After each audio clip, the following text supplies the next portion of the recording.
To transfer American Express points to Jetblue, start by ensuring you are signed in to the Jetblue application, which can be accessed through the App Store or the web.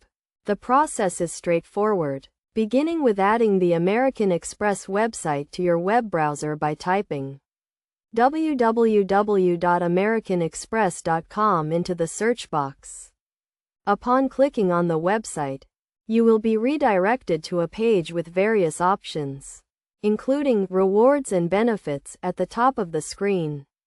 Click on Rewards and Benefits to view the available options, such as the Awards Membership Awards Program, Cashback, and Travel Offers. From this page, select Membership Awards to access the transfer option. On the Membership Awards page, click on Redeem Now to convert membership rewards points to a statement credit. If you have an account, you will be able to access the transfer options and earn or redeem points. You will be redirected to a login page where you can enter your details. Once logged in, you can select the transfer partner and initiate the transfer process, allowing you to make purchases and transactions with ease.